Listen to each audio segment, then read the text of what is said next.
Hello. For the past year, my heart has been broken as I have had to say goodbye to many precious friends and attended quite a few memorial services. And each memorial service I attended became a moment to press the reset button in my life, a stark, often painful reminder to reevaluate the priorities in life. During memorial services, I experienced a wide range of emotions and reflections. In these moments of reflection, having attended many such services recently, today I'd like to share a few thoughts and reflections that have come to my mind as I contemplate life. We all know that we will die someday, Yet we cling to the idea of someday in the future, often expecting it to be far off in the future. But the reality is that life may come to an end at any moment, and death is always with us, whether through an earthquake, an accident, or sudden illness or aging. We simply choose to forget this. And as someone once said, death does not lie in wait before us, it creeps up on us from behind. Whether death awaits in 3 days or 3 years or 3 decades,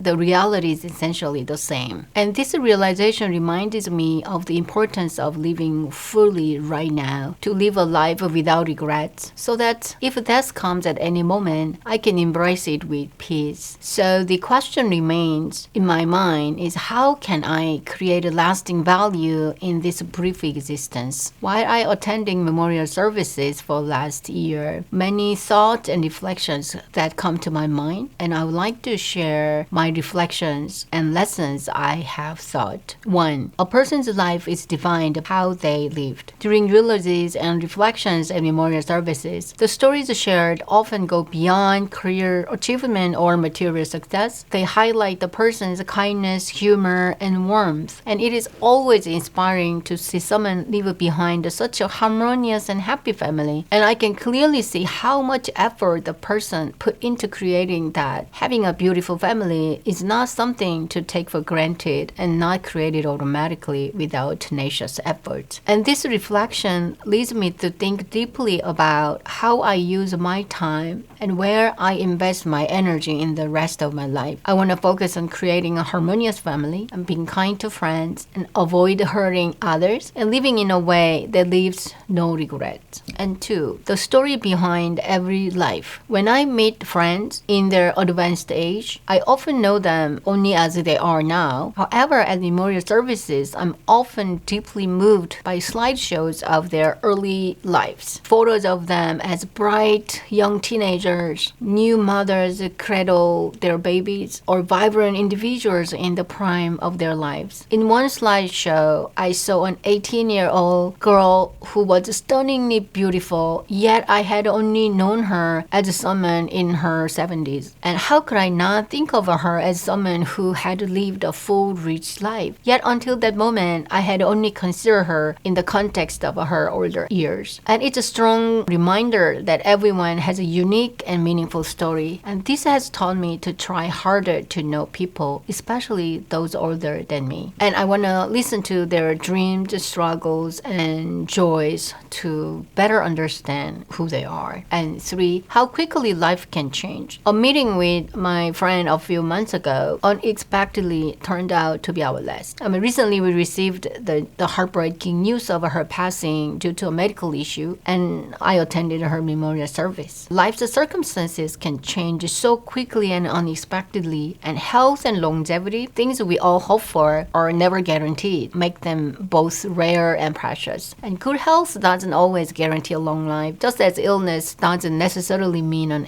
early death. And it's truly mysterious in a way how our lives unfold. And this uncertainty highlights the immense value of every encounter and every moment. And I will strive to take nothing for granted and approach life with deep gratitude. And 4, preparing for my own farewell. I know it sounds weird, right? But attending these memorial services has prompted me to visualize my own life toward the end. And I feel motivated to prepare as much possible to ease the burden on my loved ones plans. And this includes organizing and downsizing my belongings, ensuring financial stability, and resolving any lingering conflicts. And I'm even considering making arrangements with the funeral home so that my family won't have to worry about anything. And I have thought about selecting and organizing photos they could use at my memorial. And I told my family, and they said, oh, that's over prepared, that's too much. But anyhow, still it feels like a meaningful way to take care of those I will leave behind. Number 5, the value of time. No one can avoid death. It's a powerful reminder that our time is finite.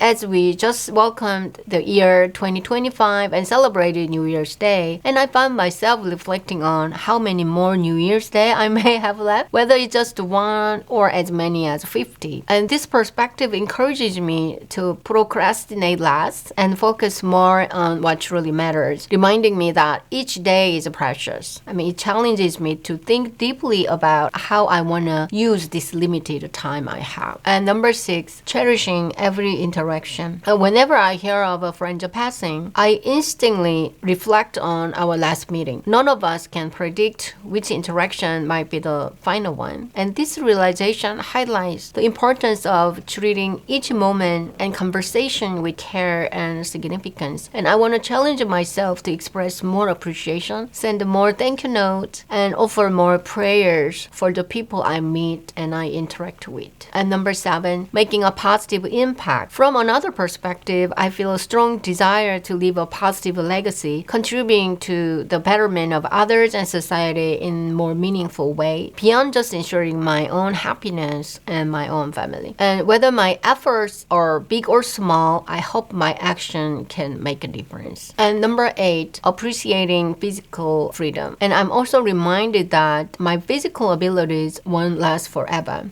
How many more years will I be able to drive, travel, or simply enjoy the freedom of movement without significant limitations? And this awareness motivates me to savor and make the most of my physical abilities while I still have them. I don't take my health for granted, knowing there will come a time when aging may bring physical weaknesses and limitations. And while I can still move around and drive, I want to use my time wisely to work, create, and engage in activities with gratitude and appreciation. Last year, I said farewells to my friends. The loss of loved ones is a profound source of pain, and for me, the principle of eternal life and the idea of deep connections with family friends that extend beyond this current existence, it deeply encouraged me to face the deep pain of grief. During the time, a particular book brought me immense comfort and helped me navigate my grief of losing friends. And for those who are interested, I will leave a link to the book in the description, and I hope it can bring comfort to anyone who has experienced a similar loss. So today I shared a few reflections inspired by the memorial services I attended last year. And everything that happens in our lives holds a deep meaning, and I sincerely hope we can all live with love and leave behind the legacy of kindness. Let's cherish and make the most of every moment we have. And thank you for watching this video. I hope to see you in my next video where I will discuss another topic on living a meaningful life. And thank you again. Happy New Year. See you next time. Bye.